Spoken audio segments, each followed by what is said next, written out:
Así y Asá Radio. Un espacio para conversar sobre la literatura de actualidad y los autores que nos importan. Con la conducción de Vanessa Arta Sánchez, Gustavo Calvo y Alejandra Dopico. Así y Asá Radio. Libros en el aire. Todos los lunes a las 15:30. 10, 9, ignition sequence start. Así y Asá Radio. Entrevistas.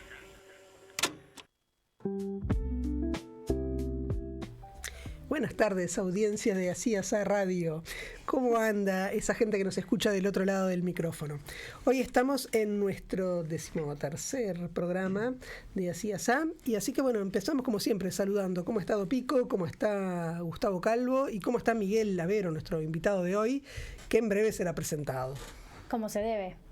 Como se debe. Dios manda. No, sí, no sé. Como se debe. Y hay que presentarlo bien, digo yo. ¿Cómo se debe estás o como se debe lo vamos a presentar? Como Bueno. se debe lo vamos a presentar. Ah, porque te preguntó cómo estaba, no le dijiste nada. No, y bueno, usted tampoco. Bueno, pero La pensé está que íbamos en rezongando orden. La está Chicos, rezongando. querámonos. No nos peleemos todo el Es tiempo. verdad, es verdad. ¿Estás bien, Dopico? Está bien, Estoy empezamos de muy nuevo. bien. Estoy Bueno. re bien. ¿Vos cómo estás? Muy bien también. Bueno. Amigo de Dopico. A full.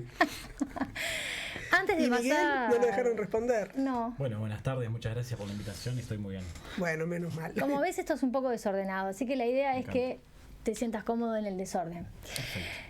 Antes de pasar a nuestros temas, y esto es lo único ordenado que vas a escuchar de mi boca, es que vamos a invitar a nuestros oyentes a llamar o no, comunicarse por WhatsApp, no llamen, escriban al 092-555-982.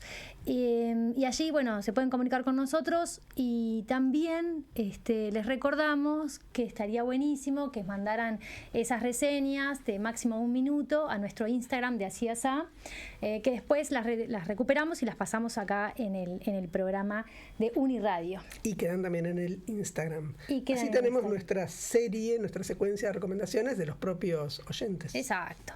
Bueno, para empezar nuestro programa vamos a escuchar una musiquita, un ratito nada más.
Y entonces volvemos y presentamos ahora sí a Miguel Lavero.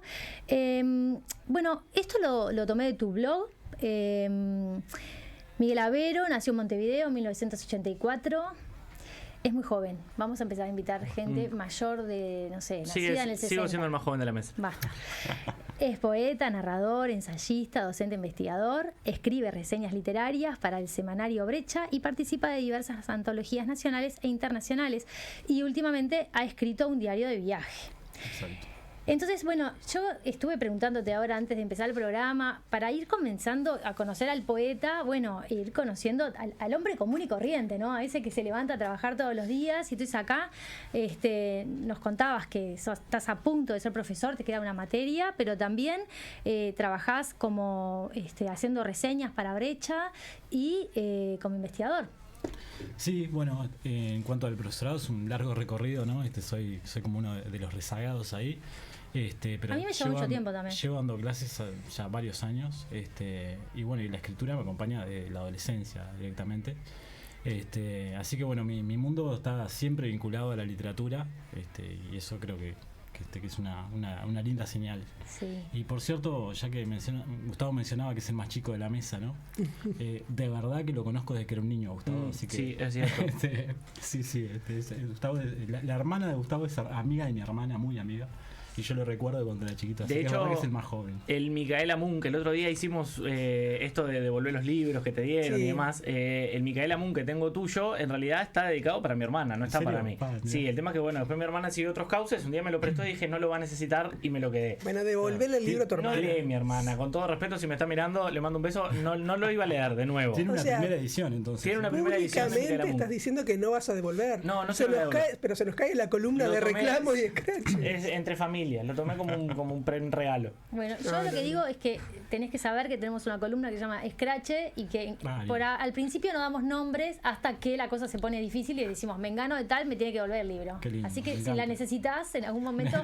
Tenés el micrófono a disposición. Claro, micrófono abierto. Entonces, te quería preguntar en esto que conversábamos antes de empezar, de ser profesor, estar en aula, estar allí corrigiendo, estar pensando...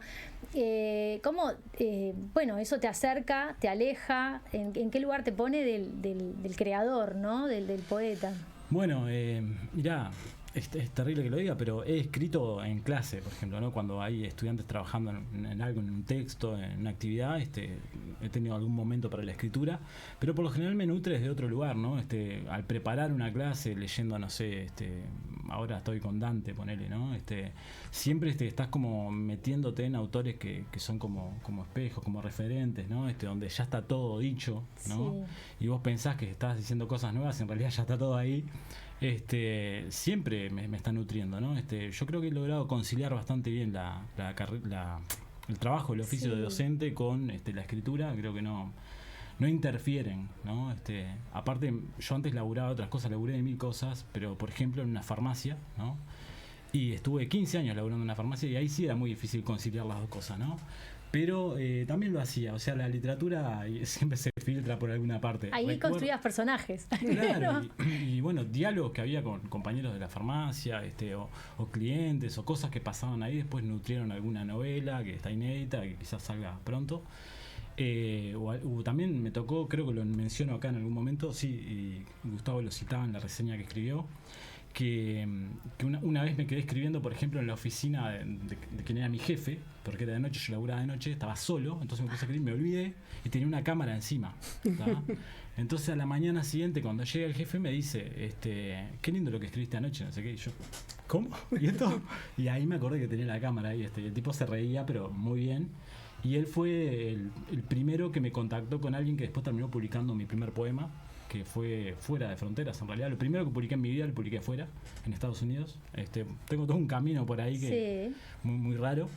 Pero fue gracias a la generosidad de ese jefe que en realidad, en vez de retarme, ¿no? Me que dijo, fue sensible, vio que estabas creando, ¿no? Claro, aparte ya había terminado todo el trabajo, así que no estaba faltando nada. ¿Y cómo estas áreas de trabajo, ¿no? Se van trenzando, ¿no? Como si fueran justamente las hebras de una trenza y van haciendo que focalicemos o que pensemos la literatura desde diferentes perspectivas, como por ejemplo el rol de investigador, en esto de qué temas son los que te interesan, cómo esos temas afectan directamente a tu obra como autor, cuáles son tus intereses, por dónde vas. Bueno, es muy loco porque es todo muy variable. Tuve una época, los viajes, por ejemplo, me han incentivado a buscar literatura a otros lados, ¿no? Por ejemplo, cuando viajé a Cuba, lo primero que hice fue leer mucha literatura cubana, no sé, quería saber más. Encontré un poeta, Virgilio Piñera, que escribió La isla en peso, que es un poema, un largo poema que para los cubanos está como metido en lo cotidiano, ese poema, ¿no? Tiene una frase que dice, la maldita circunstancia del agua por todas partes, ¿no? Sí, como no le va a ser. Claro, el tema de la insularidad, ¿no? Sí. Entonces, bueno, ahí tuve una búsqueda y en un momento dije, bueno, si un día estudio algo después del IPA, sería capaz que literatura latinoamericana y más centroamericana, ¿no? Pero después en un momento se me fue eso, ¿no? Ya empecé como con otras búsquedas. Este año, por decirte algo, dije, bueno, yo en el IPA nunca tuve una clase buena sobre Goethe, ¿no? Nunca. No vamos a preguntar por tus profesores. Esto no se va a saber. Creo que ni siquiera tuvo la culpa el profe, la profe, ya no recuerdo, pero el tema era que no había tiempo, ¿no? No estaba al final del programa de repente. Siempre. Entonces no se dio. Entonces yo no conozco nada de Goethe. O sea, leí el Werther, ponele, y no había leído nada. Entonces este año, ¿qué hice? Empecé a agarrar todas las obras de Werther, ¿no? De Goethe. Empecé con Poesía de Verdad, me leí las memorias de él, 3 tomos de memorias, ¿no? Quedé fascinado, dije, yo quiero estudiar literatura alemana, ¿viste? Entonces, siempre te enamorás de claro, lo te que vas estás enamorando leyendo. un montón de cosas, y está buenísimo porque vas conociendo un montón.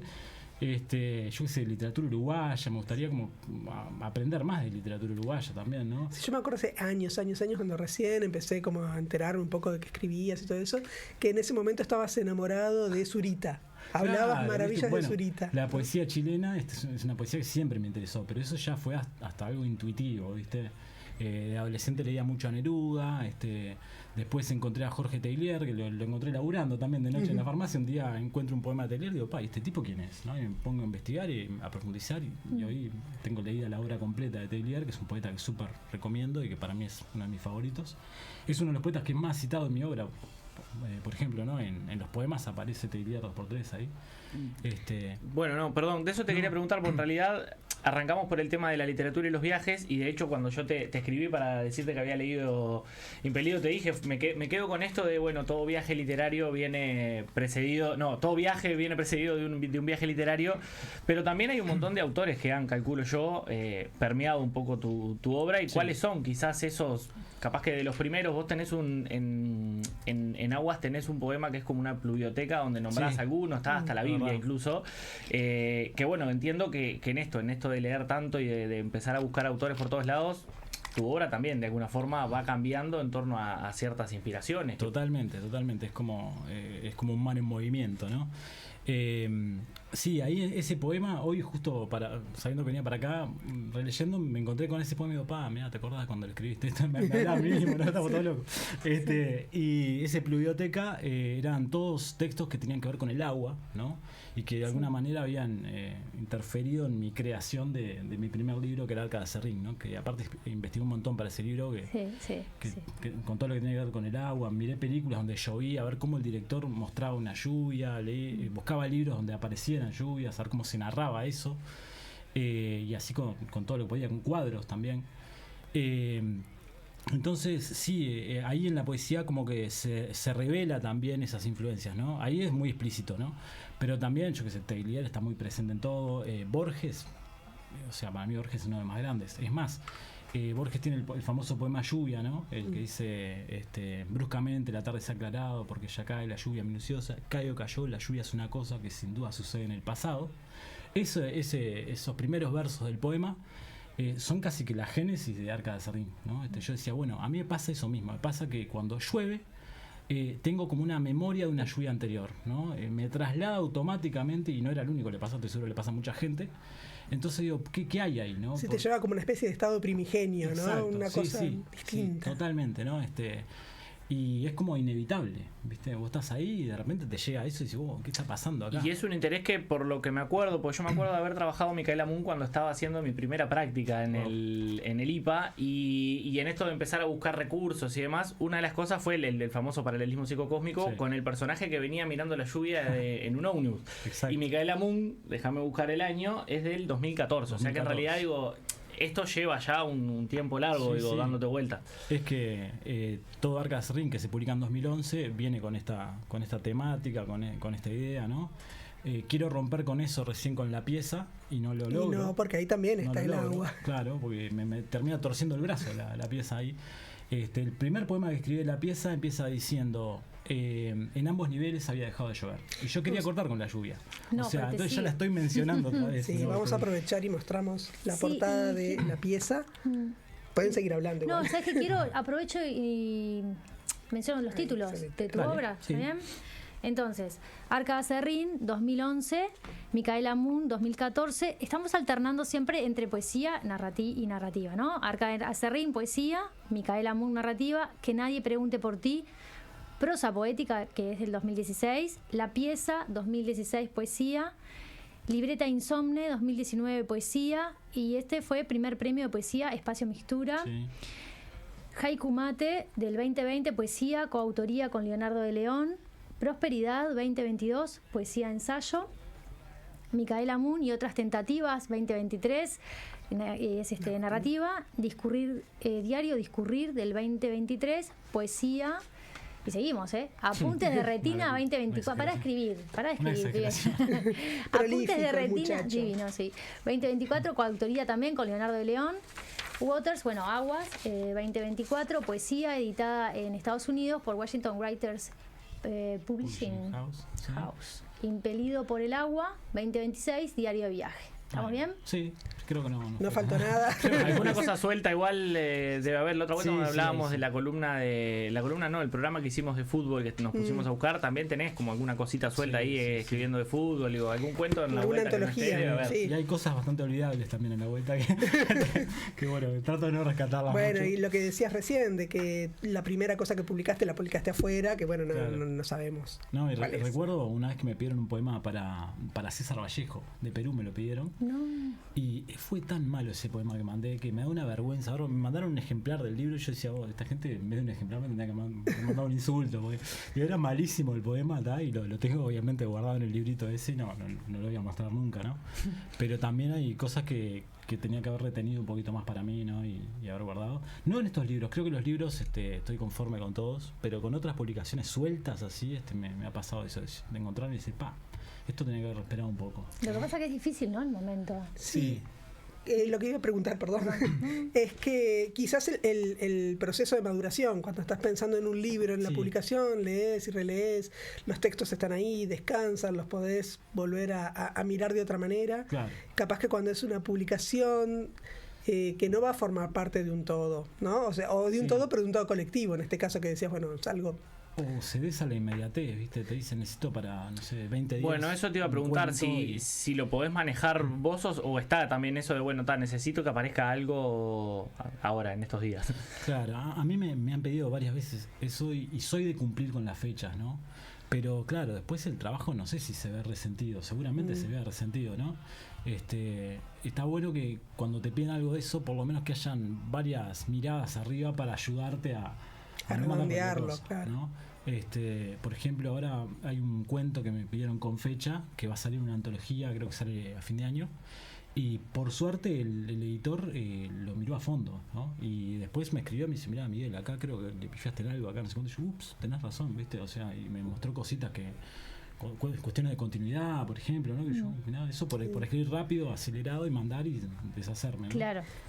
Claro, pero necesariamente, digamos, como que tenés que tener ese tiempo de espera para poder darte cuenta, porque una cosa es, surge como el primer núcleo quizás del relato, en ese caso que estabas hablando de un cuento del relato, bárbaro, pero después capaz que te encontrás esos detalles a cuidar, que si no tenés tiempo, y el tiempo sobre todo de dejarle una pausa entre una lectura y otra es muy difícil también darte cuenta, digo. Exacto.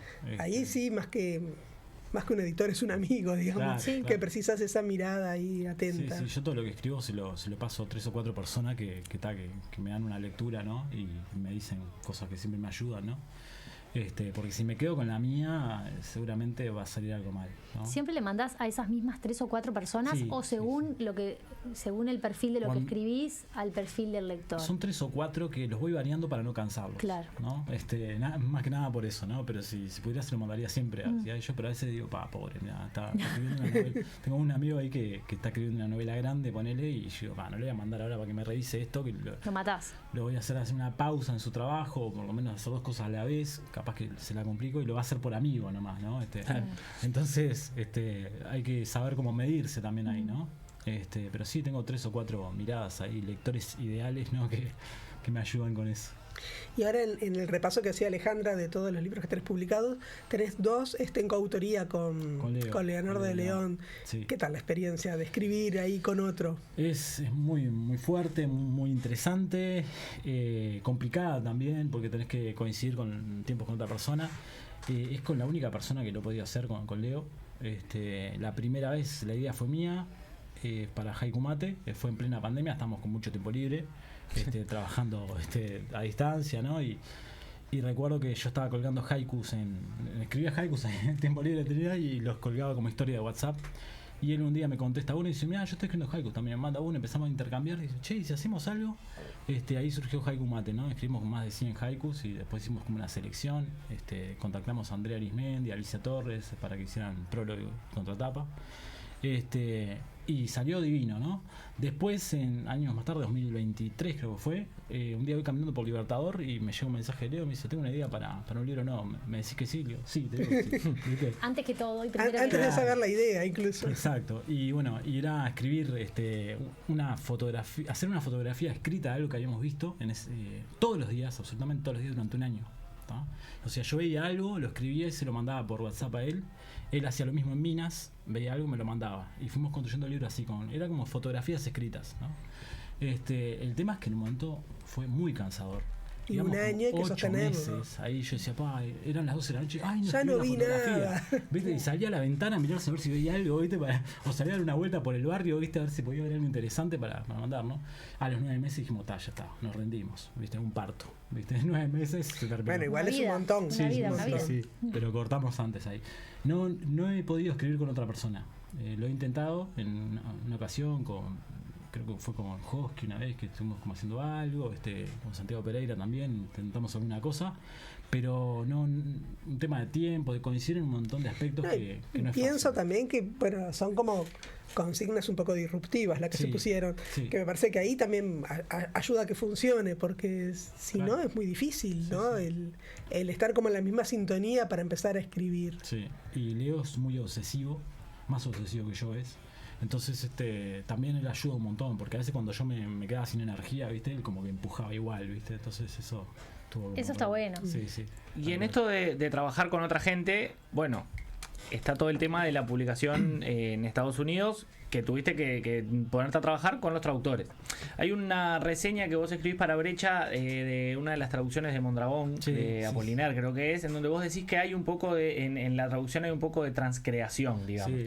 Bueno, ¿qué tanto en esa creación que tiene el traductor ves reflejado ahí? ¿Qué tanto perdiste de lo que vos realmente escribiste? Porque entiendo que sí es complicado escribir con alguien en un mismo proyecto. En este caso también es como, bueno, se están metiendo con mi obra, con mi poema, y ver qué tanto se negocia en ese caso. Es muy, muy complejo eso, ¿no? Esa idea de transcrear, de la traducción como una transcreación, no es mía, se la robé yo a Roberto Mascaró, que lo dice cuando hizo él la traducción de los poemas de Thomas Tranströmer, el premio Nobel. Y me pareció que era tal cual, como lo definía él, ¿no? No estás traduciendo, estás transcreando, ¿no? Estás haciendo otro poema, en realidad, ¿no? Te tomás como base algo, pero después queda otra cosa. Y el trabajo con Jonah Colson, que es el traductor de Washington, que viene trabajando hace como 10 años conmigo, fue impecable. Él me hacía consultas por WhatsApp todo el tiempo. Mi inglés muy malo, entonces no lo podía ayudar demasiado, tenía que consultar a otra persona. Entonces la parte más compleja era esa, ¿no? Pero aún así, a pesar de su enorme trabajo y todo, aparecieron errores, ¿no? Por ejemplo, me acuerdo uno muy, muy gracioso, que hay un poema mío que dice, habla de vaquero, pero vaquero es pantalón, ¿no? Y él lo traduce como cowboy, ¿no? Entonces, claro, y cuando detectamos eso fue como muy gracioso, ¿no? Mira, iba a salir esto. Aparte fue una revisión final casi, o sea, claro, iba por a quedar, suerte, en el momento justo. Sí.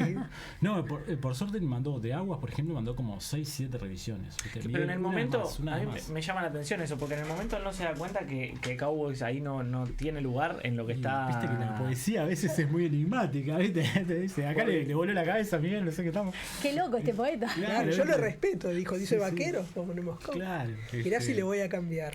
Después a él lo ayudó mucho también una uruguaya, Laura César Coelho, una poeta amiga que vive allá en Estados Unidos, y él en un momento le consultó porque ella como ella conocía mi poesía, él le hizo unas consultas y ella empezó a mirar los originales y dijo, mirá, cuidado acá que él está diciendo otra cosa, ¿no? y ella lo fue ayudando también. Sí, claro, con todos esos modismos, ¿no? Digo, Claro. es como muy difícil justamente captar eso. Sí, sí. Y sobre todo en la poesía, que aparte, bueno, siempre se quiere mantener cierta musicalidad y cierto Sí. cuidado. Muy Es que algo vas difícil. a perder, respondiéndote un poco ahí eso, ¿no? Algo siempre vas a perder, se ganan y se pierden cosas, ¿no? Yo me entregué a que Jonah hiciera su trabajo y porque confié pila en lo que hizo él, ¿no? Y sigo confiando. ¿Te reconoces cuando lo lees en inglés o tu inglés no te permite entrar en Y profundidad? ha mejorado mi inglés, pero igual todavía lo veo muy lejano, ¿no? Y nada, me encanta mucho más en español, no sé, me pasa eso, ¿no? Y sí. Pero bueno, calculo que el inglés está bien porque veía las reacciones del público en las presentaciones, ¿no? Y dice, como celebrando, ¿no? Y yo, qué bien, Jonah. Claro, pero además pienso en Hiciste bien. esto Sí, sí. que tiene la historia de las palabras para cada uno de nosotros. Y ahí pensé inevitablemente en la novela de Gonzalo Bertolino, Sí. El origen de las palabras. Sí, y que, preciosa novela. Sí, es preciosa. Pero digo, que todos nosotros en español tenemos una construcción de cada una de las palabras. Como de repente no te acordás cómo es que aprendiste tal palabra, o de repente sí, Claro. pero sabés que esa palabra en tu familia o en tu entorno tiene como una significación que va mucho más allá de la RAE, ¿no? Y entonces, Sí. imagino que cada una de las palabras que pones en tus textos, bueno, entiendo que tiene que ver acá hacen este recorrido y que claro, cuando uno lo lee en otra lengua que poco Sí, tiene de uno, Se te desarma. se desarma. Sí, se te desarma. Sí. Y más en mi estilo poético que autorreflexionando sobre él, ¿no? Tiene como algo que es como centrarse en el detalle de la palabra, ¿viste? Claro. Que la palabra diga, o sea, exprese todo lo que pueda expresar ahí, que sea como muy específica, ¿no? No pongo cualquier palabra, ¿no? Especialmente en la poesía. Después cuando ya estoy narrando soy más difuso, se me escapan otras cosas, ¿no? Pero en la poesía es como eso, ¿no? Muy lejos de un barroquismo, ¿no? Nada que ver, o sea, voy como al objeto, a la descripción y ser lo más certero posible, ¿no? ¿Sabes qué? No sé si tenemos tiempo ahora o... Unos minutitos te quedan, dale. Pienso en esta frontera que planteás, esto en poesía sí o en narrativa no, pero en poesía tal cosa.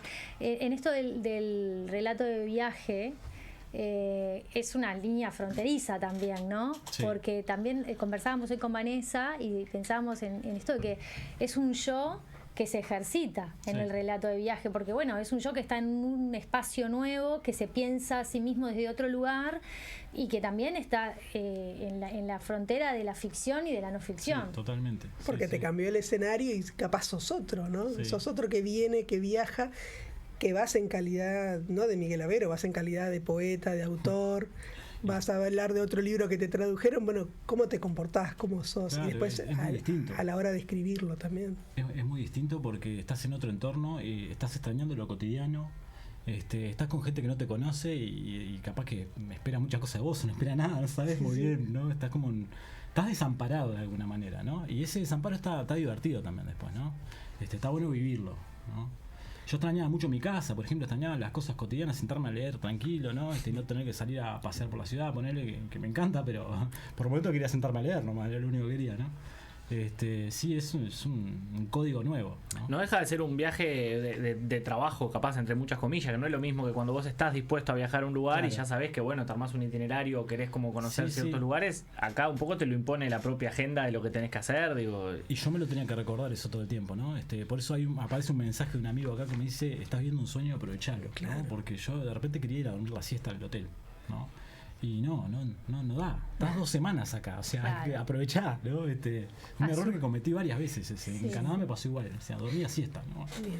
Iba a hacer No, una no, claro. aclaración para la audiencia, porque estamos hablando nosotros porque ya sabemos, pero esto tiene que ver, porque Impelido por el agua es el libro que es el diario de viaje, que lo haces a raíz de Aguas. Exacto. ¿No? Sí, sí. Del libro que tiene esta traducción, esta edición bilingüe, que recoge a su vez parte de los poemas de tu primer poemario, que es Arca de Serrín, y parte de la pieza. Digo, para ordenar un poco, porque Sí, estamos está bien. hablando de una Nosotros cosa y la vamos a otra. hablar. Claro, nosotros lo damos por sentado, pero bueno, vamos a ordenar un poco para el que no Totalmente. sabe por ahí. Muy bien. Entonces, por lo menos dejamos esos datos. No sé si pausa y después. Podemos capaz hacer una pausita Dale. y hablar después en el segundo bloque un poquito de este libro. Impelido, obvio. Bien.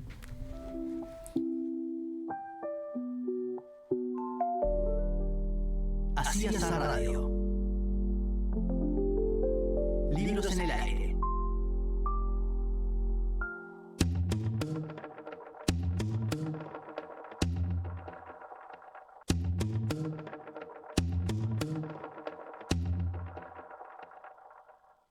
Así Azar Radio. Libros en el aire. Así Azar Radio. Entrevistas.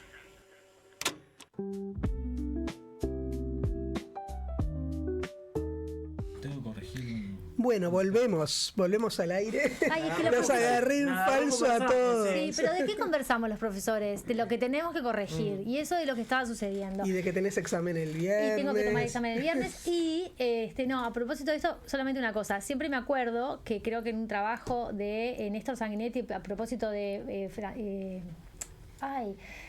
Spínola, decía, Spínola hubiera escrito mucho más si no hubiera sido profesor. Algo así, ¿no? Es decir, ustedes ya saben a qué me refiero. Salvo el que escribe en clase, dijo. Es verdad. Así Pocas veces.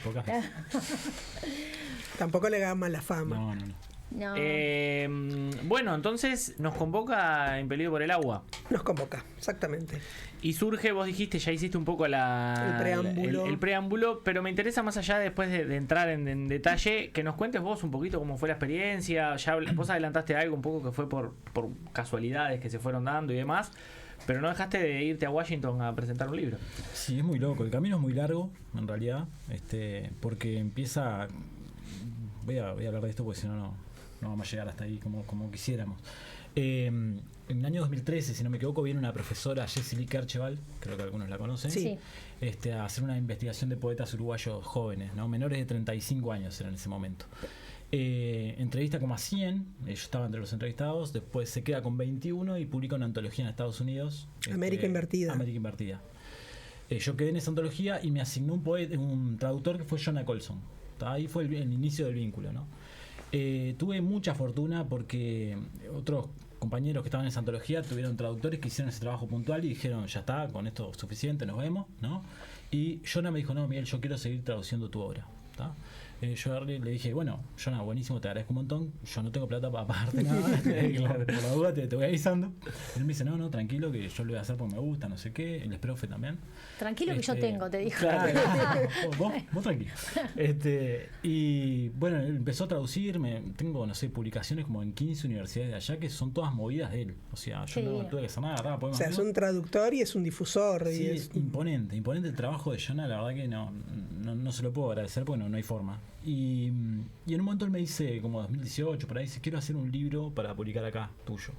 Yo, bueno, Jonah, muchas gracias, no sé qué, pero viste cuando te dicen algo, vos decís, esto no va a pasar, viste, yo me olvidé de eso. Y en 2023 él me manda un mail que nunca veo, ¿tá? Y al mes me pega una llamada y me dice, Miguel, ¿no te gustó la idea? Y yo, ¿qué idea? Dice, te manda un mail, no sé cuándo, tenía el libro pronto, ¿tá? O sea, yo no había visto ese mail. Justo y ahí empecé a ese revisar y era Aguas, ¿no? Con una versión un poquito más corta, después agregamos como 4 o 5 poemas. Entonces yo no podía creer, digo, pero ¿cómo hacer esto? No sé qué. No, lo vamos a sacar con la editorial en la que trabajo, es la primera traducción que vamos a hacer. Bueno, así fue que surgió la cosa, todo trabajo de Jonah, ¿no? Con obra que yo tenía hecha hace tiempo, ¿no? Que seguía como creciendo sola, ¿no? Sola con las manos, con el cultivo de Jonah más que nada. Entonces, bueno, así fue que salió y después me invitaron a presentarlo allá. Viajé, estuve 2 semanas allá. Recorrimos la ciudad. Washington es una ciudad muy linda, la verdad, un poco policial demás, pero muy linda. Lo que pasa es que todos los políticos viven ahí, viste, en la vuelta, entonces hay un control enorme. Pero es una ciudad preciosa, ¿no? Muchos monumentos, el monumento a Lincoln que aparece en la película Forrest Gump, estuve ahí, me fascinó. Mucho memorial, que esa es una cosa que a mí me sacude porque me parece como una locura, ¿no? Millares de lápidas, ¿no? Pensaba todo el tiempo en Dante, ¿no? Sí. No creía que la muerte hubiera matado tanto, ¿no? Tanta gente. Claro. Sí. Y hay como una sensación encontrada, y eso creo que lo comento ahí. Como la celebración de cayó luchando por el país, no sé qué, pero cayó. Sí. ¿Por qué no nos quedamos tranquilos, no? Entonces, las consecuencias del patriotismo, quizás. Claro, ¿viste? Y bueno, viví un montón de cosas, conocí poetas allá, hubo un poeta que me encantó, Dan Vera, que es un hijo de cubanos, pero nació en Estados Unidos, una historia muy loca. Los padres de él parece que eran como medio terratenientes en Cuba, los abuelos creo en realidad, y cuando gana la revolución, afuera. ¿no? Y él nace en Texas, ¿tá? Y un poeta increíble, hablaba perfecto el español, pegamos mucha onda con él.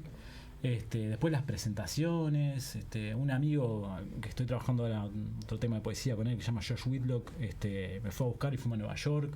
O sea, fue una movida gigante en 2 semanas, mucha intensidad. 3 presentaciones, fui entrevistado en la Biblioteca del Congreso, conocí donde entrevistaron a Neruda ahí, la piecita que fue al lado de donde me entrevistaron a mí, o sea, un aura increíble. Y te erizaste ahí en ese era muy momento. loco estar ahí, ¿no? Era como muy, muy extraño. Y la que me entrevistaba era una señora de 93 años, ¿tá? Es Grace Cavalieri, que es como una institución ahí adentro. Así que nada, fue una experiencia como muy loca. Y bueno, y yo todo el tiempo tratando de tomar material de lo que estaba viviendo para el diario, ¿no? Bueno, eso te iba a preguntar, ¿cómo se hace en primer lugar para meter un freno en algún momento y decir, bueno, de esto tiene que salir algo? Claro. Y por otro lado, lo mismo, vos en determinado momento del libro decís como que de pronto vos rompiste con eso de, Sí. bueno, voy a escribir algo todos los días. Vos dejás de escribir porque estás viviendo ese sueño, lo que te decía tu amigo y demás. ¿Cómo después lográs que eso no se traduzca en algo que perdió un poco su faceta de realidad, su inmediatez? Sí, es que algo perdió, ¿viste? Porque tenía que recurrir al recuerdo, un recuerdo a corto plazo. La memoria. Claro. Pero bueno, obviamente ya está fallando, hay un montón de cosas. Igual siempre iba a fallar, ¿no? Todo el proyecto es fallido. Si querés buscar la realidad, no, la realidad es... No la vas a traspasar al libro, ¿no? Pero bueno, pasó eso. Yo escribía de mañana y de noche. Antes de salir, yo me decía, vamos de paseo, vamos a conocer esto, que no sé qué. Antes de eso yo escribía. Y después de noche, cuando veníamos de toda la vuelta, que venía bastante cansado, me sentaba a escribir otra vez. Y después hubo un momento que días que perdí, ¿viste? Y agarraba y miraba las fotos y decía, cierto que fuimos acá, esto tengo que rescatarlo, no sé qué, o esta charla, ¿no? Entonces me ayudaba mucho la fotografía para ubicarme un poco, ¿no? Estaba jugando Uruguay en Estados Unidos justo la claro, Copa bueno, América. no fue muy bien. No, un día, el único partido que vimos con Jonah, quedamos eliminados. Y yo le decía, pero ustedes tenían posibilidades, me dicen, como diciendo, jugando así. Y no, fue como una experiencia muy, muy loca. Y nada, después tuve que como recapitular un montón de cosas para terminar de cerrar el libro, ¿viste? Por eso los últimos capítulos los escribo en mi casa ya, ¿no? Como recordando lo pasado.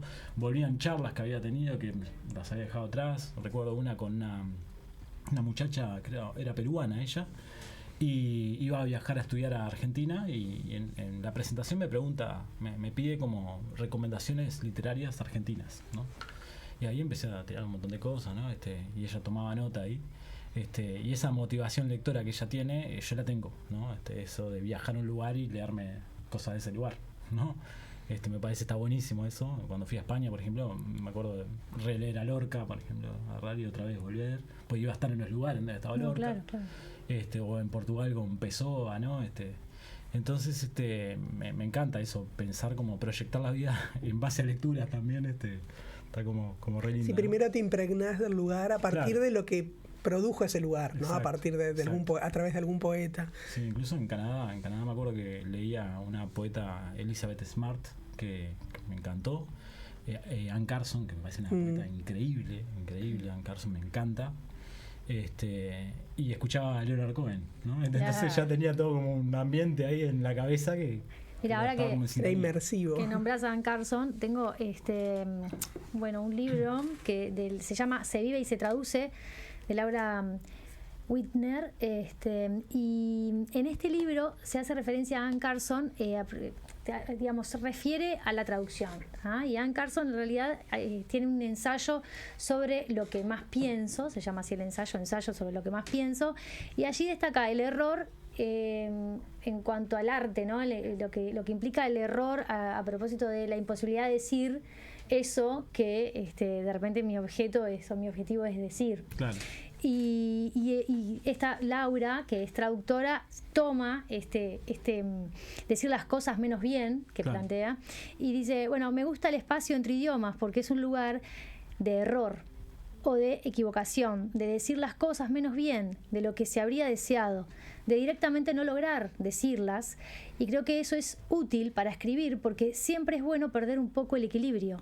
ser desalojado de esa autosuficiencia con la que uno suele ir por ahí percibiendo el mundo y diciendo lo que percibe. Sí, sí. ¿No? Entonces está buenísimo como esa brecha, ¿no? Ese espacio. También a propósito de lo que mencionábamos, esto del relato de viaje, como sos tú siendo en otro lado y no siendo y equivocando, claro, ¿no? Errando, porque bueno, tú sos tú acá en este ambiente, en este espacio que lo sentís propio, y cómo también te ensayás todo el tiempo siendo en otro lugar. Claro, sí, y sí. por eso tal vez eso de leer sobre autores, ¿no? que de alguna manera también nos preparan el espacio al que vamos a llegar, Claro. desde la sensibilidad, yo que sé, de Hungría, desde la sensibilidad de ese otro lugar, y decir, bueno, a ver cómo acomodo el cuerpo. Sí, sí, tal cual. Y eso que decía del equívoco puede ser propio también, ¿no? Es propio. Y también de los otros. Perdón. Eso. De los otros también, ¿no? Porque yo pensaba, cuando viajo allá, me asociaban con el realismo mágico, por ejemplo, ¿no? Y esa asociación, yo la verdad que, o sea, yo no voy a decirle a nadie cómo me tiene que leer, ¿no? Claro que no. Pero yo no noto el realismo No. mágico en mi literatura. Primero, en la poesía me parece que no corre, ¿no? Y después, si quisiéramos buscarlo, borramos los géneros, ¿no? Y Sí. la buscamos en la poesía, ¿no? Tampoco, ¿no? No es una poesía barroca, no sé, No. Lo que capaz que eso de vivir con naturalidad cuestiones como sobrenaturales, en realidad está lo onírico en mi poesía, ¿no? El sueño, ¿no? El sueño está como permanentemente, pero es un sueño. Entonces como que yo no veía esa relación. Me di cuenta que era un equívoco por mi nacionalidad, por, ¿no? De alguna manera un poco de ignorancia. Vincularte a lo también. latinoamericano, entonces Sí, es todo claro. realismo. Claro, esperaban realismo mágico, me Claro. parece, ¿no? Y no era tan así. Y eso lo traté de aclarar en las presentaciones, ¿no? No sé si quedaron muy convencidos. Se dejó de vender el libro. Entonces no lo leo nada. Claro, ahí está, por ahí. Más de lo mismo, dicen. Claro. Pero está, esos equívocos que surgen de las dos partes, ¿no? Está como interesante eso.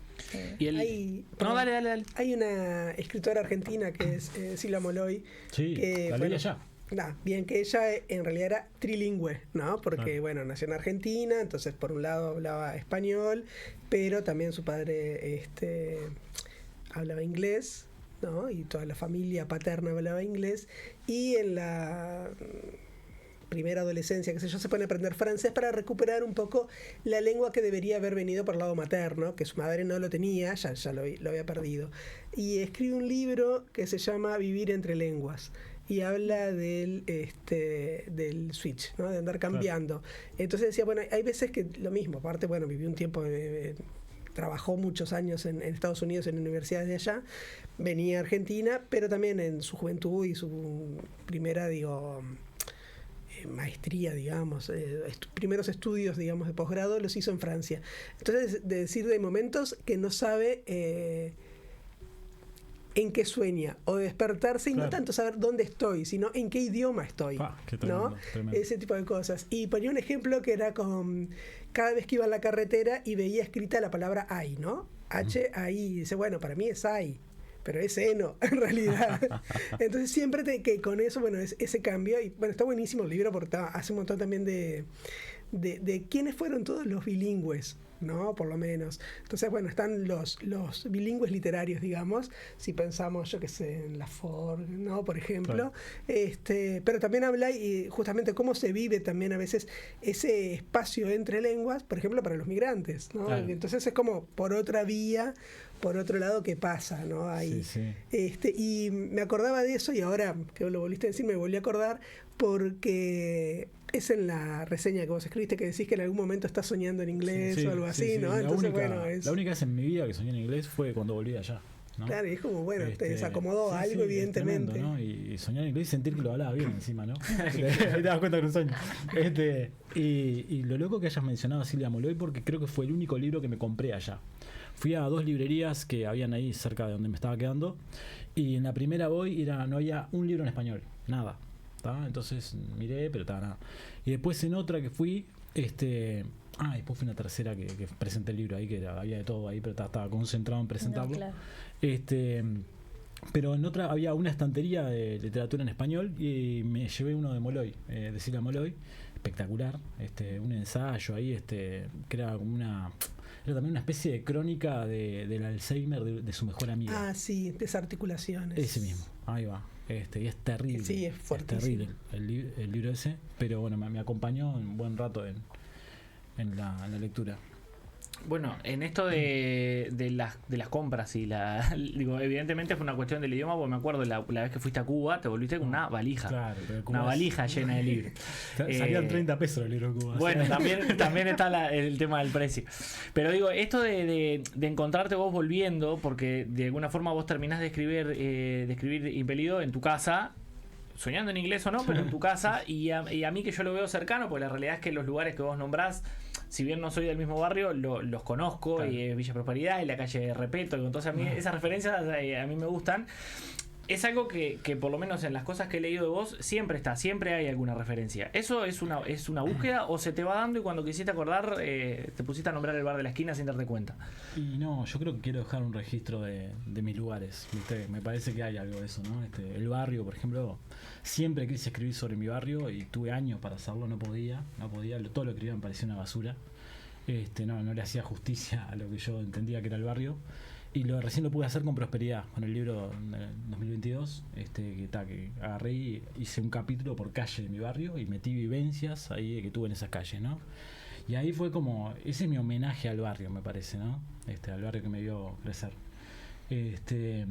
Pero sí, tengo como una necesidad de registro, no sé, ¿viste? Esas cosas que uno piensa que en realidad son absurdas, ¿no? De pensar mucho en la posteridad, ¿no? Bueno, me gustaría que si alguien en un futuro me lee y leyera ese libro, dijera, a ver dónde es, el que buscara el barrio, ¿no? Y si lo visita, ya está, estoy entregadísimo, ¿no? Pero cumplida. Claro, sí, totalmente. Porque nada, yo soy muy nostálgico de todo, pero también de los lugares, ¿no? Y Prosperidad lo pude escribir cuando me fui del barrio, ¿no? O sea, bueno, salí del barrio y la distancia me hizo escribir sobre él. Sí, ya no era algo que lo tenía encima, sino que lo extrañaba. Claro. Entonces me encanta eso de dejar registro de todos esos lugares, así como dejé de los lugares que visito también, ¿no? Pero nada, el entorno es nuestro escenario de alguna manera, ¿no? ¿Qué tiempo tenemos para, si no vamos cerrando? Sí. La veo a Dopico es la que nos marca el tiempo. Lo que pasa es que Dopico está pasando nervios, ¿sabe por qué? Porque yo siempre tengo mis relojes. ¿Y qué pasó hoy? Tengo solamente claro, pero no tengo esa cuestión de cronométrica que me gusta estar mirando la pantalla y saber en qué tiempo bueno, estamos. Entonces, mira, te digo con exactitud, 16:20. Ahí estamos bien. Así que hacemos, si querés, un cierre y pasamos al otro tema que nos convoca. A la musiquita nueva que tenemos para escuchar antes de ir al nuevo cierre. Yo le quiero hacer la última. Sí, claro, le hacemos la última, le preguntamos si se consiguiendo el libro. No, todo eso. Ahora lo dejamos que se venda. Dale, ahí está. Pero yo simplemente, esto capaz que es igual un poco egocéntrico, yo quiero confirmar una lectura que yo hice de Impelido, que lo sentí más como una excusa, al fin y al cabo, para vos repensar o problematizar tu propia experiencia como escritor y tu propia obra. Capaz que esto es una lectura de mi parte y nada más, pero si es así me gustaría saber si fue una idea desde el principio de, bueno, lo voy a plantear como esto, o si a medida que fuiste escribiéndolo, intercalando otros viajes, intercalando tus lecturas, se fue dando de esa manera. Sí, se fue corriendo, ¿no? Mi plan original era contar lo que vivía en el viaje, ¿no? Pero después se fue colando esa reflexión sobre la escritura y sobre mis procesos de escritura, ¿no? Y después ya no, o sea, el libro cambió, ¿no? Se modificó ahí. Esta es verdad, termina siendo como una excusa para resolver en mi cabeza cómo escribo, por qué escribo, qué es lo que me motiva, ¿no? Y en ese sentido me sirve más a mí que a cualquier lector, creo. Pero es tal cual como vos decís, sí, se fue modificando. No estaba en la idea original eso, ¿viste? Y está bueno que también el libro te sorprenda, ¿no? Que el proceso te sorprenda ahí a vos como escritor, ¿no? Sí, claro. Pocas veces he tenido todo en la cabeza y decir, va a ser así, y salió así, ¿no? Por lo general se va doblando. Me ha pasado, creo, con todos mis libros, ¿no? Bueno, un libro vivo, ¿no? Lo mismo que decías que con la pieza quería dejar el agua y bueno, Claro, no se podía. No, es demasiado racional eso y creo que va por otro lado también, ¿no? La hago cortita, pero ahora estoy haciendo una novela que tiene más o menos, voy unas 100 páginas más o menos, y yo ya tengo pensado el final, ¿no? pero me está pasando que se me está estirando y necesito poner algo más y no sé qué, y ya estás anunciando que de aquí a fin de año no vas a corregir escritos, que te vas a dedicar a la novela, porque si no, no se va a seguir estirando. Como necesito el trabajo, voy a seguir corrigiendo escritos. Muy bien. Pero bueno, nos haremos el espacio para todo y el tiempo. Y sí, claro que sí. Bueno, ¿qué nos vamos escuchando? Claro, la venta. Por favor. Bueno, eso es lo más difícil. Acércate el micrófono. Imperido por el agua. El micrófono. Perdón. Imperido por el agua se consigue en Argentina nomás. Se vende en Caburé y se vende en Argentina. Así que nada, la única chance es que me lo pidan por privado a mí. Bien. Y bueno, yo puedo traer de Argentina. Después los otros hay en librerías. Prosperidad, Micaela Moon están en la mayoría de las librerías. Son esos dos los que más están. Y estos, ya te diría que el resto no está medio difícil. Aguas, bueno, se compra por Amazon, se puede comprar por Amazon. Y ahora en agosto un amigo que viene a Estados Unidos va a traerme algunos ejemplares también porque ya no me quedan. Traje el último para Gustavo acá. Así que bueno, es eso. En librerías, Prosperidad y Micaela y después los otros, bueno, es un laburito un poquito más. Escritor y vendedor. Sí, exacto. Así que nosotros somos afortunados porque el autor nos trajo uno para cada uno, no es para que nos envidien ni para que nos pidan, porque después no nos devuelven los libros. Claro, después los libros no se devuelven. Ahí está, bueno, ahora sí. Entonces, te agradecemos mucho, Miguel Avero, por acompañarnos. Es siempre bueno invitar a poetas uruguayos y escritores, ahí, perdón, me salió la beta, pero escritores que estén produciendo, que estén pensando, que estén problematizándose y también problematizando en torno a la escritura, y tener este espacio, este micrófono siempre es bueno para a las todos, órdenes, ¿no? el micrófono. Bueno, muchas gracias a ustedes por la invitación. La verdad que me sentí muy cómodo y creo que fue una linda conversación ahí que espero que también hayan disfrutado del otro lado, ¿no? Sí, para nosotros fue un gusto. Bueno, nos vamos escuchando Agua. Una musiquita mojada. Una musiquita.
Bien, volvemos acá al estudio y vamos a cambiar drásticamente de tema y de asunto.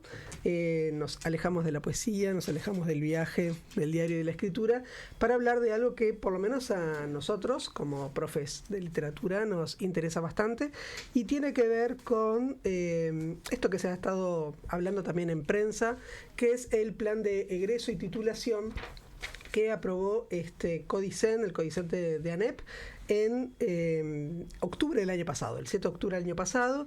El documento se llama Plan de Egreso y Titulación de Docentes en Ejercicio en Educación Media. Ha despertado bastante polémica, por lo menos entre los profesores, y eso ha motivado también algunas declaraciones de diferentes asociaciones de profesores, por ejemplo, APLU, sí, que es la Asociación de Profesores de Literatura, AFU, que es la Asociación de Filosofía del Uruguay, APU, con H en el medio, que es la Asociación de Profesores de Historia del Uruguay, y también del SIDFE, que es el Sindicato de Formación Docente. Y también matemática. Profesores de matemática, la sala de inglés. Ahí está. También se han pronunciado acerca de este documento. ¿De qué habla este documento?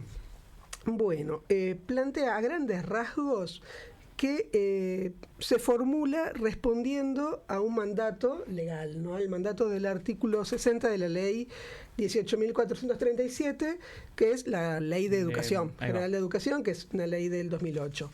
Y lo que sucedió es que en 2020, con la ley 19.889, que es la ley de la LUC, la conocimos todos, se agregó un artículo que es una relectura de un artículo de la ley del 2008, donde se mandata a que la ANEP tiene que elaborar un plan de egreso de estudiantes de formación docente,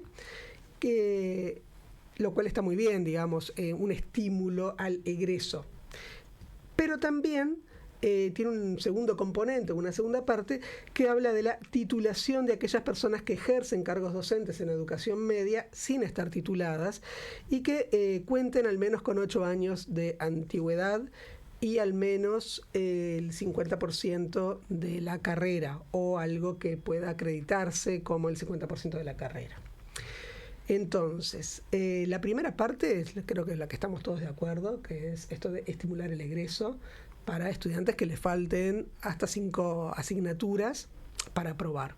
Lo que ha generado la polémica... Pero antes de seguir a la polémica, me gustaría generar otra polémica. Bueno, Dopico, a ver. Escucha una cosa, porque usted plantea acá esto de estimular el egreso, ¿no? Sí.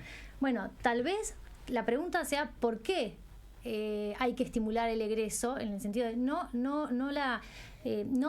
me pregunto si la obtención del título en sí mismo ya no debería ser suficiente motivación. Suficiente estímulo. Sí, quiero decir, ¿no será que tiene algo que ver con yo estoy dando clases de profesor pero yo no estoy recibido y en realidad económicamente no me cambian nada?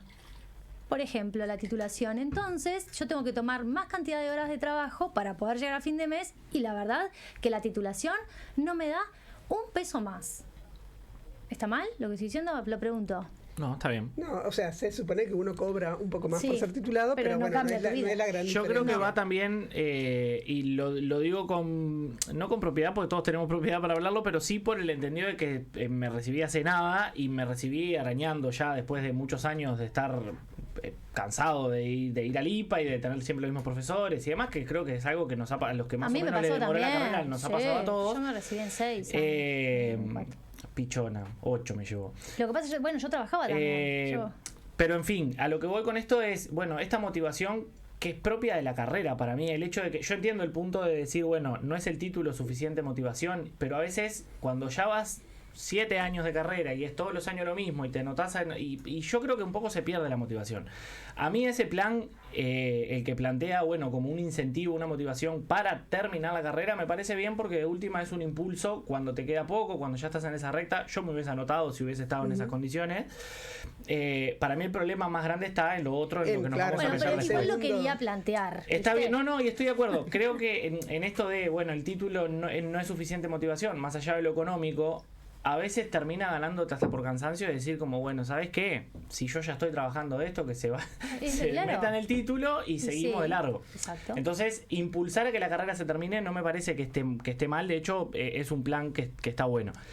Pero para mí el problema es el otro. Sí, igual yo creo que el estímulo siempre tiene que ser a la formación permanente. Independientemente de todo, porque en el centro, pero en el centro tiene que estar el deseo por el querer saber, por el querer formarte. Pero bueno, sigamos en orden para explicar un poco de qué se trata este documento y por qué lo que genera, y en eso sí estamos de acuerdo, lo que genera la polémica es el segundo componente. El primero, como decimos, está perfecto, te faltan 5 materias, te faltan 3, 4, lo que sea, terminá, te ayudamos, te apoyamos, con una suerte de tutorías, de plan, de guía para que puedas dar esos exámenes y recibirte. Es en esa parte estamos todos de acuerdo. Lo que sucede es justamente con el componente de titulación. A aquellas personas que están ejerciendo la docencia por 8 años o más, y que tienen una formación que puede ser equivalente o que acredita la mitad de la carrera, porque tampoco es que necesariamente sea la carrera de formación docente, ¿sí? Entonces, bueno, ¿qué sucede en este caso? Que perdón, ahí ya también hay un gris. Porque... Sí, porque bueno, ¿qué formación? Claro, se habla en el documento se habla de instituciones terciarias habilitadas o universitarias, pero si vos tenés la mitad, yo que sé, equivalente a una carrera para un profesorado, por ejemplo, de ciencias duras, yo que sé, de física, de química, pero jamás tuviste psicología del aprendizaje, jamás. Claro, es más probable, por ejemplo, en el caso de literatura, es más difícil que alguien que haya hecho humanidades esté dando clases en secundaria, pero porque no llega nunca a elegir un grupo. Pero en matemática sí. Entonces, eso, donde falta toda la parte pedagógica, que después puedes estar de acuerdo con alguna materia más, alguna materia menos de lo que está en el plan del IPA, y alguna puede realmente tener su peso y otras no, pero que alguien haya hecho facultad de ingeniería y de pronto después termine siendo docente de chiquilines, de adolescentes, de matemática, ahí está el tema de, bueno, hasta qué punto también validamos ese 50% de carrera con algo que no tiene nada que ver con educación. Sí, mira, yo recuerdo ahora, por ejemplo, cuando estaba en 5º año, tenía un profesor que nos daba clases de historia, que él, en realidad, su formación era en Derecho. Claro. Y bueno, realmente él preparaba y llevaba todo y lo demás, pero la manera igualmente de dar la clase y no nos convenció nunca a ninguno, o sea, nunca pudimos seguir el ritmo ni la forma de trabajo. Entonces, bueno, eso hace, ¿no?, a ese gris que vos estabas señalando. Entonces... No, lo que quería agregar, porque Alejandra, vamos metiendo información, mientras que en la carta del APLU se destaca justamente que la naturaleza del IPA es justamente a darle esa formación académica, o sea, además de la formación académica que los profesores tienen de forma específica en determinadas áreas, bueno, también proveerlos de todo lo que es, por ejemplo, la didáctica de las asignaturas, entonces de la enseñanza de literatura en particular, porque hablando por nosotros y en particular por lo que decía recién Gustavo a propósito de las otras asignaturas, ¿no? Que es tan difícil y que al final de cuentas cuando llegamos vemos los números en la promoción o no de nuestros estudiantes, a veces llegamos a esa conclusión. ¿Qué está pasando acá? ¿No? Sí, sin duda. Retomo esto para dejarlo claro la información. ¿Qué es lo que se plantea para esta población que se estima, según el documento de Codicen, unas 3.700 y pico? Después ha salido en prensa Pablo Cayenne hablando de un universo de unas 5.000 personas. Bueno, lo que dice es, si la persona alcanza el 50% de la carrera o equivalente en instituciones universitarias o habilitadas, se le reconocen 180 créditos de los 370 que es como se está contabilizando hoy la carrera en formación docente. Los 180 créditos también pueden llegar a alcanzar hasta 270 si la persona acredita más de ese 50% de la carrera, ¿no? Entonces, bueno, ahí no está tampoco tan claro, bueno, cómo se va a ir graduando, pero bueno, 180 es como el piso, ¿sí? Después, por concepto de experiencia, esto que se habla de los 8 años y de contar con al menos un informe de inspección o de dirección de 71 puntos, que esto se ha dicho también mucho en prensa, es el mínimo. 71 puntos, por favor. ¿No? Es bueno. O sea, aceptable. Claro. ¿No? Bueno, en ese caso, la persona recibe hasta 90 créditos, ¿sí? Y los créditos faltantes serían alrededor de unos 100 créditos que estarían faltando, dependiendo si uno tenía 180 o 270, ¿no?, en lo otro, se completan con un curso semestral con componentes de didáctica y de pedagogía. Digo, todos hemos tenido, nosotros que somos plan 86, 3 años de didáctica, actualmente son los 4 años, ¿no? Ya el son primer año. 3 de didáctica y el primero de introducción. Bueno, acá queda reducido a 6 meses. Y no es específicamente de didáctica. Me encantaría ver lo que es ese plan de 6 componentes meses. de didáctica y de pedagogía, como si fuese lo mismo, que no lo es. Tampoco se está hablando de si va a ser una didáctica específica. Bueno, no es lo mismo la didáctica de literatura que de matemática, que de biología, etcétera, etcétera. Entonces todo eso queda bastante sin explicar. Uno puede decir, bueno, es la resolución y después se harán, alguien elaborará mejor cómo llevar esto a cabo. Pero ya esto es como bastante preocupante. Y se prevé, esto es como una primera etapa, ¿no? Esa primera población, pero se prevé luego titular a la población que no alcance a acreditar esos 180 cursos, pero tampoco dice cuál es el piso. Haber pasado por el IPA y decir hola, ¿qué tal? Claro. ¿Me puedo Solo anotar? alcanza con que me inscribí 1 año, 2 años, sea el IPA, sea el SAT, ¿no? Cualquier instituto de formación docente. Entonces no se aclara cuál es el mínimo. Ante todo esto, no sé, lo primero que me llamó la atención fue, bueno, ¿por qué nos enteramos ahora de todo esto? Si esta resolución fue aprobada en octubre del año pasado. Y se supone que ya para la LUC lo mandató en 2020, hubo una comisión que trabajó, etcétera, etcétera, y se aprobó en octubre del año pasado. No pasó por una ATD, no nos enteramos en una ATD. Y si esto es en octubre, también de habernos enterado hubiera sido, como muchas veces nos sucede, en un momento crítico cuando ya estamos con cierres, ¿no? de año, por ejemplo. Entonces, bueno, primero esa demora. ¿Qué es lo que dice? Es que, y supongo yo que por esto empezó a salir, que esto se debería estar aplicando ya, en este segundo semestre de 2026. Y luego, como todo documento, tiene una justificación, tiene un marco, ¿no?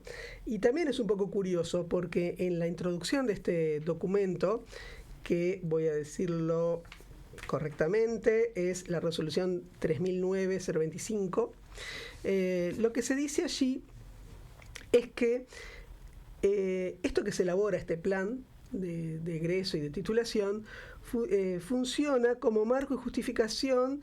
La introducción funciona como marco de justificación, donde se esgrime, además de que es para cumplir con este mandato legal, sino también se esgrime que forma parte del lineamiento 3 del proyecto de presupuesto y plan de desarrollo educativo 2026-2029, que dice, y acá cito: creación de un sistema de formación permanente para docentes y educadores de la ANEP. Cierro cita. Y también declara estar en la línea de las acciones acordadas en la Cumbre Mundial de la UNESCO 2025 y, abro cita, dentro de las acciones prioritarias propuestas con el objetivo de transformar a la docencia en una profesión de alto nivel, altamente cualificada, bien respaldada, adecuadamente remunerada y socialmente respetada, capaz de orientar y promover aprendizajes inclusivos, eficaces y pertinentes. ¿Sí? Plantean el compromiso con una formación y desarrollo profesional desde una perspectiva de aprendizaje a lo largo de la vida. Y ahí se termina la cita de esa cumbre de la UNESCO. Entonces, ¿por dónde empezar? Primero, por lo menos, en que estas expresiones de, por ejemplo, formación permanente, profesión altamente cualificada y socialmente respetada, no parecen ser tomadas muy en serio si después termina siendo básicamente acreditar lo que sabes, más o menos que equivalga al 50% de la carrera, y haces un curso de 6 meses. Pero es que si yo estoy cursando... Yo creo que eso no sucede. Algunas materias de tercero, las primeras materias de tercero que estoy cursando, no sé, 2 materias de tercero. De última me pliego a este plan y no sigo haciendo ni tercero ni cuarto. Si en definitiva están estimulando a que me pliegue a esto y si yo quisiera cursar tercero y cuarto sería un tonto, ¿no? Entonces, a mí lo que me da tristeza es que de alguna manera esto haga sentir a las personas que se esfuerzan mucho, como nos esforzamos todos nosotros, y que muchos de nosotros hicimos nuestra carrera trabajando también, que nos esforzamos mucho constantemente para acceder a donde nos tocó acceder, parezca como algo que no tiene sentido, o como algo sin fundamento, o algo que... pero ¿para qué hiciste eso si hay un atajo, en definitiva? Y me parece que ahí es como manosear un poco esto que nosotros nos orgullecemos tanto de tener, que es nuestro título de profesores de educación media, ¿no? La verdad, no pasa en magisterio lo mismo. No, de hecho, no hay en magisterio ningún maestro no pueden dando empezar clase. a trabajar. Exacto, no hay ningún maestro dando clases sin ser maestro. Entonces, ¿por qué podemos habilitar esto en secundaria? con todas las dificultades y todos los desafíos que implica entrar a una clase de adolescentes. ¿Qué pasa? No termino de entender. No, pero aparte parece ser contradictorio incluso con el plan de egreso. Por esto mismo que vos decís, bueno, si ya tengo el 50% de la carrera, acabo de aprobar segundo, me sumo a esto. Ni siquiera espero que me falten 5 materias. Eso por un lado. Pero además, al hacer esto y fomentarlo, obviamente establece que es igualar lo que no es igual, ¿no? Porque bueno, el título de alguien que completó la carrera y alguien que no lo completó va a valer exactamente lo mismo. Y queda con una formación en realidad trunca. Y con una habilitación a otros llamados que después, a la hora de puntuar tu título y el mío, vale lo mismo y de repente, o sea, yo ya estoy, ¿no? Ya Sí. tengo más cerca la jubilación que otra cosa, pero la realidad es que hay profesores como nuestro querido Gustavo Calvo que recién se ha recibido y tiene un largo camino por delante, ¿cierto? Espero. Y serías Bueno, desplazado en el escalafón. Claro, y serías encima, desplazado. encima me van a Tanto correr. te forzaste al santo botón, querido. Bueno, tendré que currar con lo de comunicación, irme para el otro lado. ¿Qué va a No, hacer? pero bueno, no es así. Pero hay otras Capaz que empiezan a cosas. ofrecer títulos de periodista. De por ahí sí. empiezan a decirlos. Mirá que si fuiste un par de veces a la radio, Tengo ya podés tener el experiencia, título de claro. periodista. Le mando los programas de así a así. Claro. Esperen, vamos a hacer una pausita Dale. breve Bueno. y retomamos Sí, dale. Dale. para el final del programa. Sí.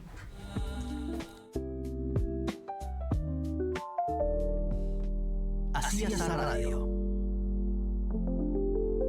Libros en el aire.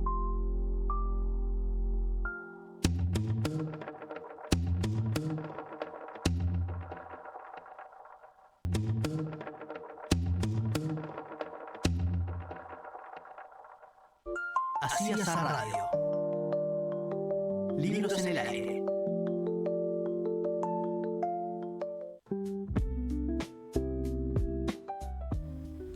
Bien, volvemos y continuamos con Así este es. tema que Qué realmente temita, ¿eh? Qué temita es como para hoy. entrar en calor.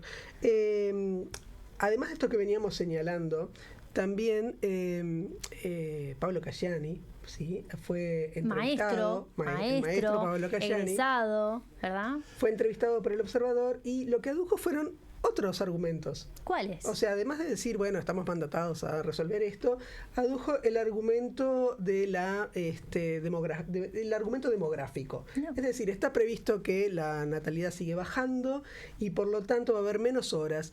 Y esas personas que vienen trabajando ¿De qué hace se ríe, tanto tiempo... Calvo? No, me da gracia la explicación.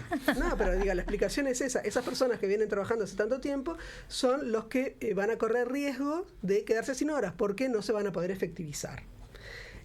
Yo creo que es un poco endeble el argumento.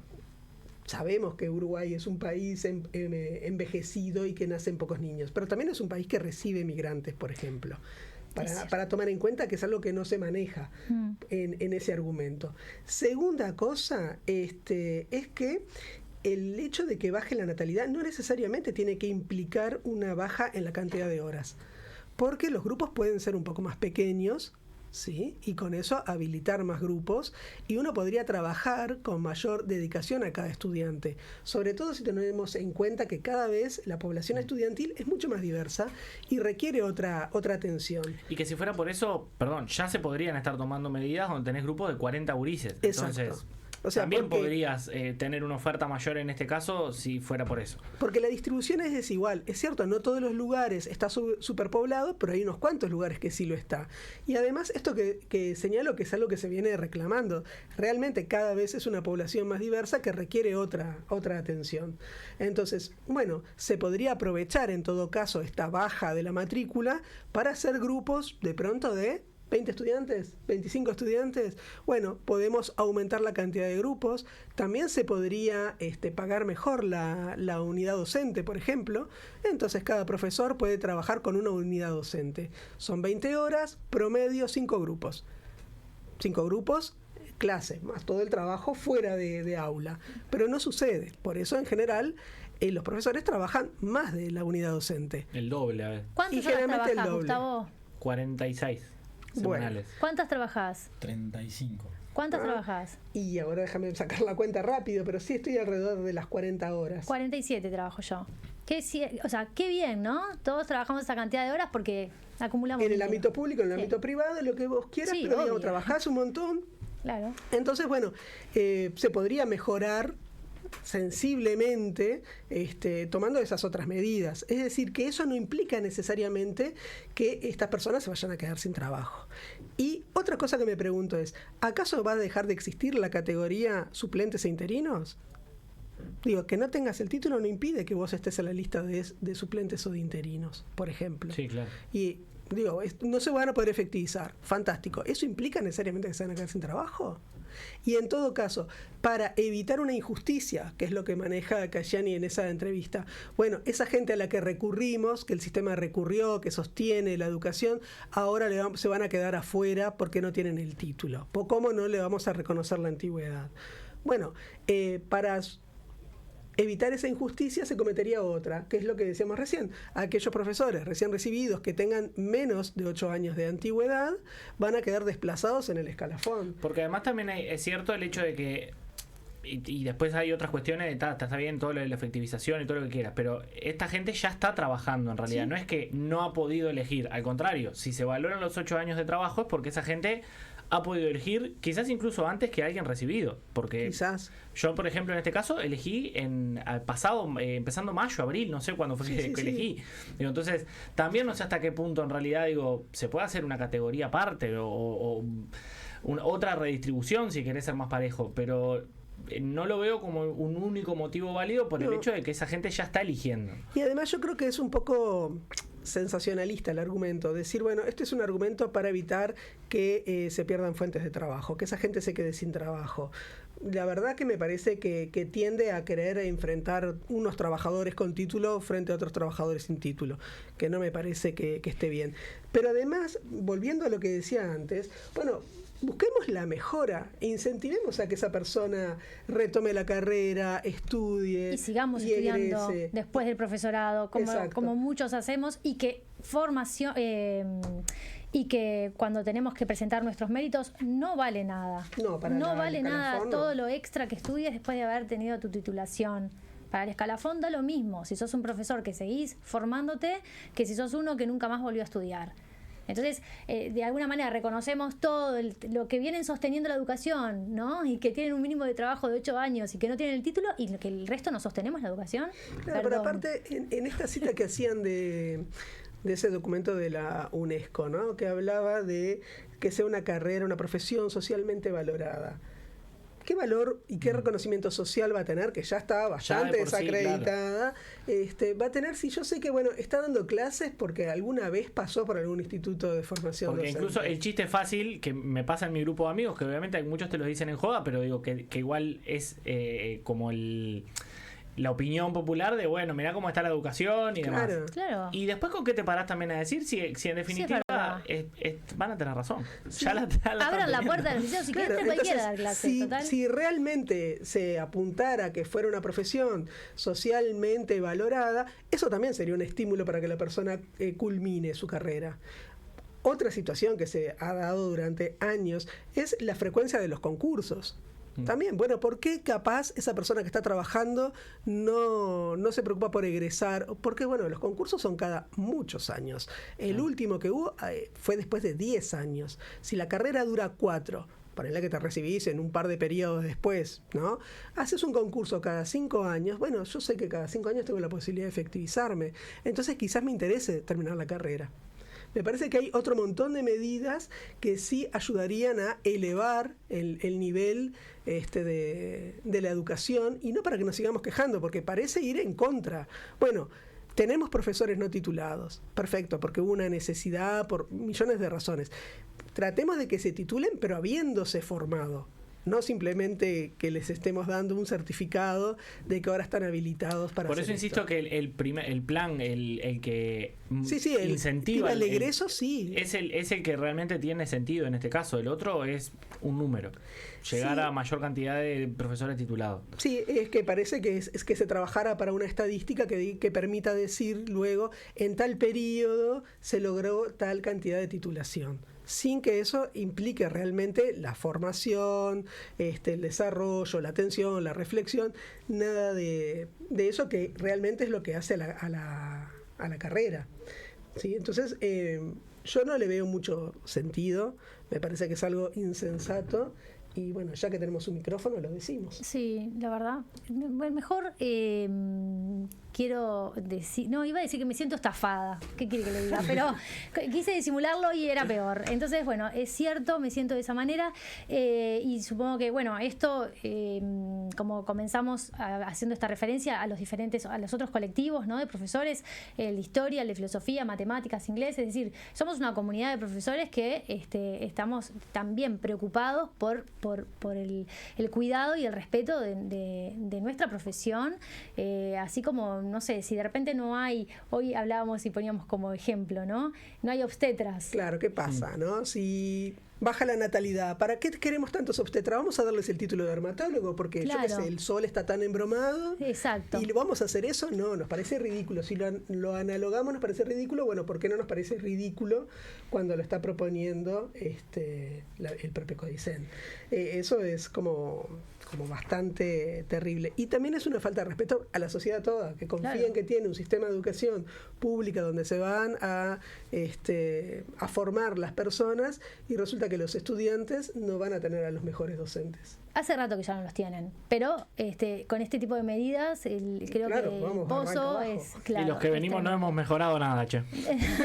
Bueno, no, pero hay por usted. Hay una cantidad de gente que además de obtener el título sigue estudiando, sigue profesionalizándose, sí. o sigue reflexionando y sigue, como decíamos hoy con Miguel Avero al principio, ¿no? Esto, por ejemplo, literatura, pensando la literatura desde diferentes ámbitos y a pesar de todo esto, nosotros siempre seguimos eligiendo el conocimiento, el estudio, la reflexión y bueno, eso no quita que estemos atentos a que no estemos atentos a esto otro, ¿no? Sí, sí. Y hay millones de detalles más para señalar de errores, por ejemplo, de que se está hablando de créditos cuando de pronto eso hace 2 días que tiene crédito, Lipa. Claro, o sea, responde a los últimos planes. Entonces, bueno, ¿cómo vas a hacer esa equivalencia? El título va a tener el mismo valor. Cuando vos, por ejemplo, querés presentarte para hacer un estudio de posgrados, te van a evaluar tu formación de grado con respecto a un plan. ¿Esto a qué plan responde? Bueno, en definitiva fui completando créditos, ¿no? Como quien completa puntos en el supermercado. Escúchame, no des tu materia, ¿eh? Espera un poquito y espera el título. Okay, claro que sí. Para cerrar y cambiar el sabor de este tema tan horroroso, los invito a la presentación del nuevo libro de poemas de Lilian Toledo. Se llama Abismo. ¿Sabes qué? Ahí está, atisbo y abismo. ¿Sabes qué? Me quedé como, wow, como trancada. Y no es con la I, es con la barra, que es tan característica de Lilian. Tiene ilustraciones de Elena Heisen y se va a presentar en el Centro Cultural de la Costa a las 19 horas este 10 de julio. Muy bien. Y nos vamos también con música. Y nosotros nos vamos, así es. Exacto. Esta vez nos vamos escuchando a Leo Maslía. El tema se llama el neoliberalismo. Bueno, por algo será. El neoliberalismo se postula a sí mismo como un método imperfecto de vivir, pero con una salvedad, que a pesar de sus defectos y con todos sus problemas, es el único sistema que puede hacer funcionar la sociedad. Por favor, que consten actas que hay 2 cosas inexactas en esa nueva teoría. 2 mentiras hay en esa afirmación. Una es su señoría, que la sociedad funcione, y la otra usted perdone si al decirlo se me pianta un Pokémon. Pero el neoliberalismo ni siquiera es eufemismo, sino que es directamente el más práctico sinónimo que hay de la muerte, y quien lo cuente como método de vida puede que hable por Florida, pero no por Argentina, Uruguay. El neoliberalismo, desde su mismo bautismo o en el útero prestado del capitalismo que lo reparió, ya venía vacunado contra el hombre no rentable, que si no era tan amable de morirse solo, él siempre lo ayudó. El neoliberalato tiene cuerda para rato y con ella no da el moño del regalo de la globalización, nuevo y último retoño de la Trinidad profana, que en relevo de la otra invade, miente, afana, nota y establece su ritual de adoración con un nuevo calendario que en vez de los santos tiene las fechas de vencimiento estipuladas en las cartas de intención, que no explican la intención de lo que dicen, porque al igual que los del otro son oscuros los designios del nuevo Señor.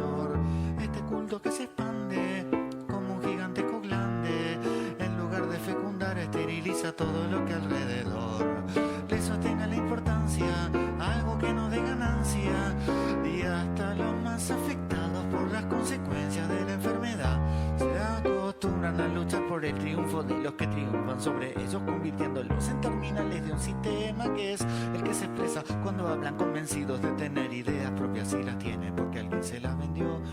El neoliberalismo se libera a sí mismo de las trabas que le ponen los estados que una vez estatuyó, y las nuevas condiciones se estatuyen estatismos no estatales, son quietismos como el de la estatua de la libertad.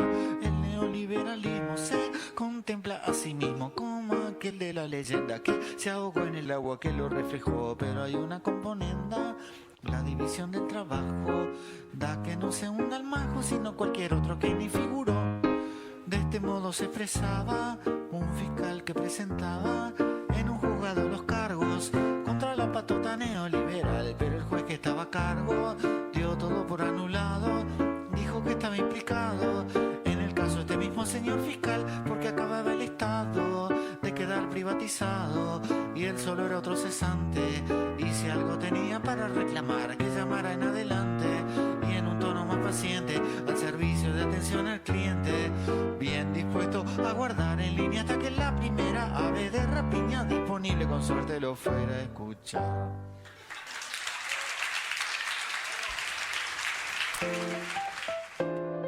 Así es radio. Libros en el aire. Escuchá los contenidos en uniradio.edu.uy y Uniradio Podcast en Spotify. It's one small step for man.